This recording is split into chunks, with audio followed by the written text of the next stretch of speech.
With this line of argument, masses of people could be arrested and incarcerated with no other justification. Those who won't name names become suspects themselves. Neighbors turn against neighbors. No one is safe. Informers were everywhere in those days. For example, there were the building supervisors called dvorniki. They were recruited by the NKVD and told to name 5 people from their block. If they could only give them 4 names, then they themselves became number 5. In the dead of night at 4 a.m., the NKVD, Stalin's secret police, sweep the neighborhoods. Being arrested was a relief. There was no need to tremble anymore. It was done. It was over. This is the Lubyanka in Moscow, headquarters for the secret police. In its basement, a notorious prison, the scene of numerous torture sessions and executions. Both victim and interrogator remember. That was the way the NKVD worked. First, you are locked up, and then they would always find a legal pretext. And if the law didn't exactly fit, they would squeeze your fingers in the door, knock out a few of your teeth. Most of the time, that would make you sign. Yes, that happened quite a lot. If somebody didn't make the right statement, we would beat it out of him. Under physical pressure, he would confess crimes that he had never committed.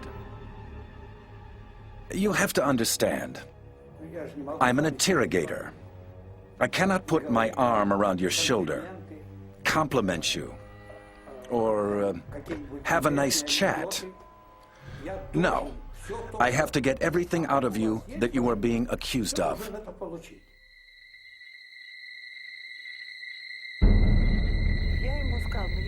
I told the interrogator, listen, I have done nothing, absolutely nothing. And he just answered tersely, I know, but it's cheaper for us to lock you up than to keep you under surveillance. Literally, that is what he said.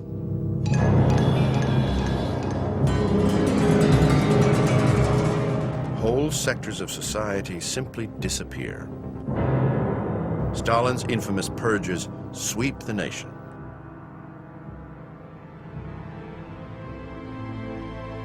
All over the Soviet Union, like here in Kiev, mass graves are reminders of the horror.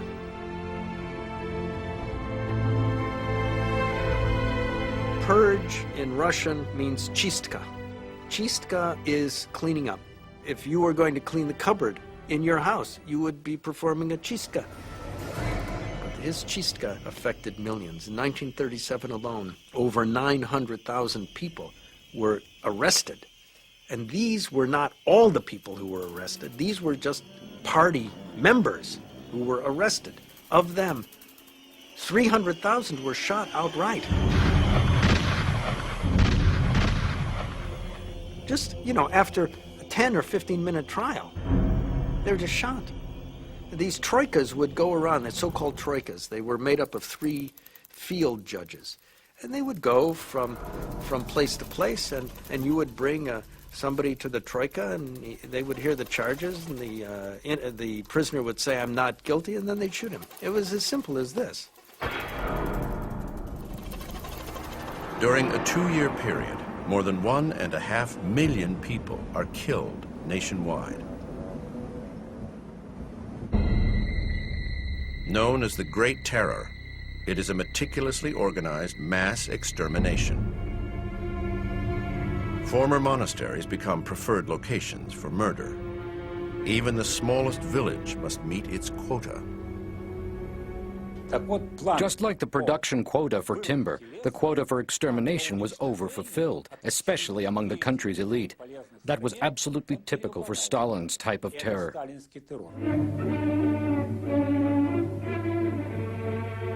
In Moscow, Stalin relaxes at the ballet, his favorite, Swan Lake. when the applause dies, he returns to his desk. It's a killer workload. He signs death warrants, often several thousand in a single night. Sometimes he finds the lists too short and adds a grim note like this: 6,000 more, no matter who. Stalin would stay up late at night drawing up lists of people, whom to arrest, whom to execute. He himself was personally informed of how the interrogations would go. He himself personally gave the orders. 366 death lists, signed in red ink by Stalin himself. 44,000 names. Sometimes the dictator crosses out a name and spares a life.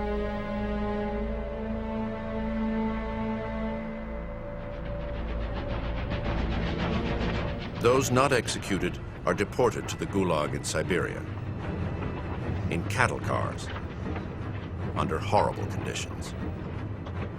28 people were squeezed into each cattle car. We had nothing to drink, but they gave us salted fish. We were stupid enough to eat that because we could not imagine they would let us die of thirst. And we didn't have a toilet either. Thousands of prisoners are transported to the camps daily. After 3 months and over 4,000 miles on the so-called death route, prisoner Peter Demont reached Siberia. That's where we got out of the railroad cars. We stumbled and crawled, or rather fell out of the train. And of course, we were surrounded by armed guards who searched each and every car, so nobody could hide. Prison warden Danzig Baldaev recalls the horror. As far as the extermination of human beings through labor was concerned, the administration of each camp and of the entire camp system was organized in an incredibly efficient way, like clockwork. The Gulag was a slavery institution like no other. Yes, that's the way it was. And you have to understand my position. I couldn't just say no and dodge the system. Baldaev becomes the secret chronicler of the atrocities. These are the only authentic images from inside the Gulag.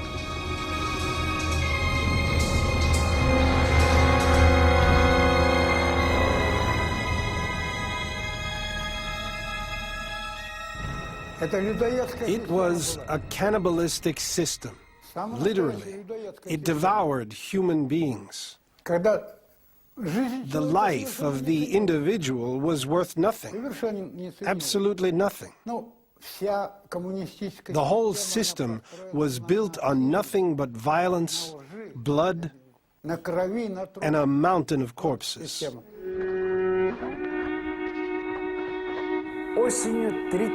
In the fall of 1938, in October to be precise, we were 517 men. And in the spring of 1939, in the course of a single winter, that is, we were reduced to 22.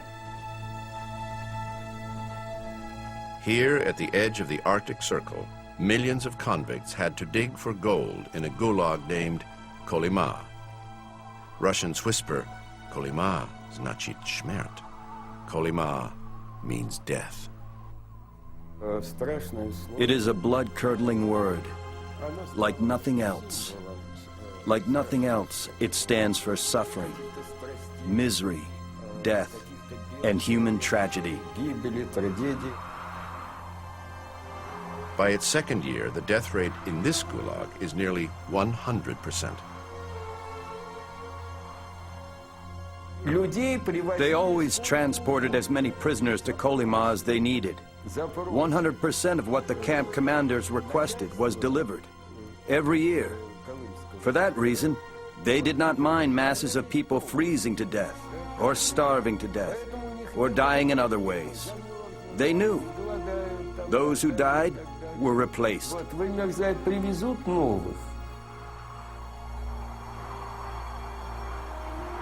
As soon as they arrive in camp, prisoners are assigned to one of the various gold mines.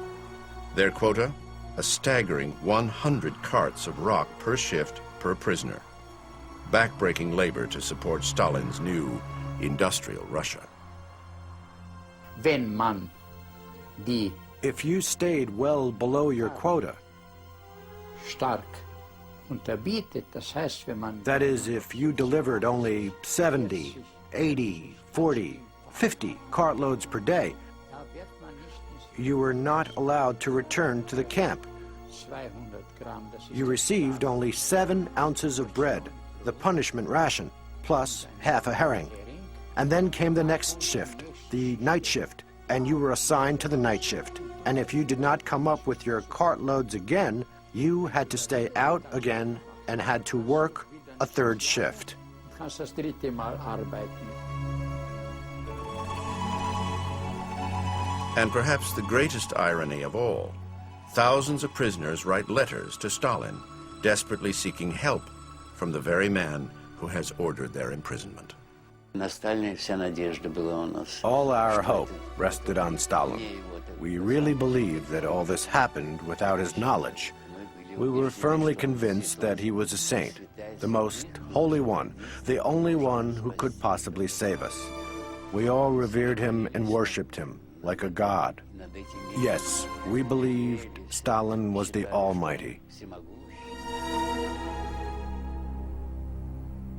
3 million prisoners will lose their lives in Kolyma. Yet somehow, Stalin remains above the death and deprivation he visits on his own people. It is a terrifying story of the power of myth. Мы, женщины, помним и знаем, что нашей новой, счастливой жизни мы обязаны партии большевиков, партии Ленина, Сталина и героев, великому родному Сталину. Stalin was a master at manipulating and maintaining his public image. An image that remained untarnished by his ruthless behavior.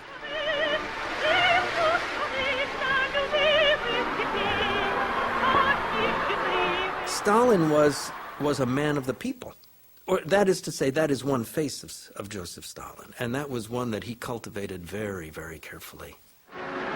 Stalin intuitively understood and seized every photo opportunity. These images of Gelia Markizova were captured in 1936.